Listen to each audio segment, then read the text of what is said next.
The member for Carleton, Mississippi Mills. Mr. Speaker, in my role of PC critic for Senate and democratic reform, I have become alarmed at the proliferation of agencies, boards, and commissions, and the increased delegation of governance authority to these agencies, boards, and commissions from the provincial government. Referred to in the 2012 provincial budget as delegated administrative authorities, or in the activist community as the technocracy, there is increasing concern expressed by citizens across the province and indeed across the country about the creation and build-up of a vast, unelected, unaccountable, technocratic bureaucracy to micromanage every aspect of our lives. Canada is supposedly a free country, yet over the last several decades we have watched as governments at all levels have slowly but steadily eroded our common law rights and freedoms. Of course, one of the key foundations of the success of Western developed nations is private property rights.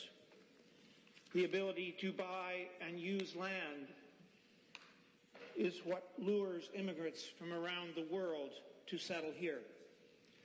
It is the Canadian dream to buy and own a single-family dwelling to raise your family.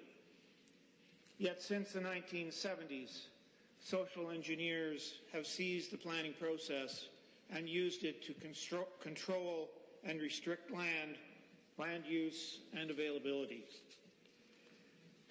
This is a province where 87% of all our land is Crown land, yet the provincial government has been crowding us into high-density development using a variety of excuses. First, it was to house the poor. Then it was to house young urban professionals. And now the excuse is to save the environment. Currently, people seem to have lost the basic common understanding of the importance of private property rights to maintaining freedom, creating prosperity, and protecting the environment. Many people seem to think that the private property owners, without rigorous government oversight, will intentionally destroy their property and the environment. Nothing could be further from the truth. The vast majority of private property owners go to great lengths to care for and improve their property.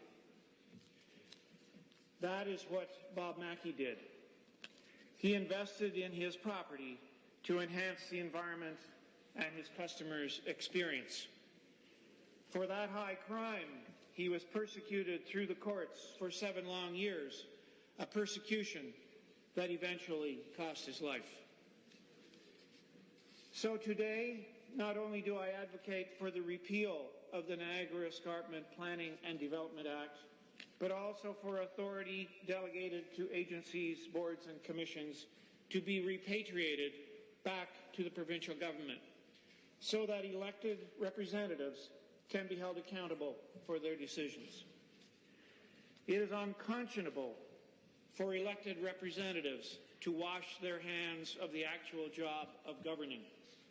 If the provincial government wants to meddle in local planning and politics, they need to do the work themselves, not pass the buck. This is a critical issue if we are to win our rights and freedoms back. Rights and freedoms many of our ancestors fought for and died for. Ask the high school kids and college kids if they want to be micromanaged by self-appointed experts. Ask them if they want to raise their future family in a high-rise condominium apartment or a house. Ask them if they should be able to defend themselves if they are bullied or attacked. Ask them if the government should decide what food and how much of it they should be allowed to eat. Ask them if they want to maintain their common law rights and freedoms or be impoverished by an out-of-touch centralized government. I suggest that the vast majority of school kids don't want to be continuously bullied by intrusive, controlling government for the rest of their lives. What we do today will have grave consequences for future generations. It is time to begin dismantling the technocracy and give people back the power to plan and live their lives as they see fit. Thank you.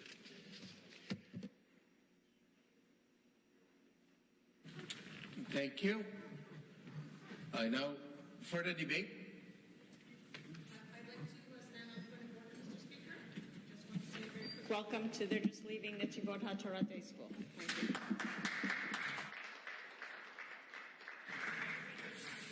Further debate?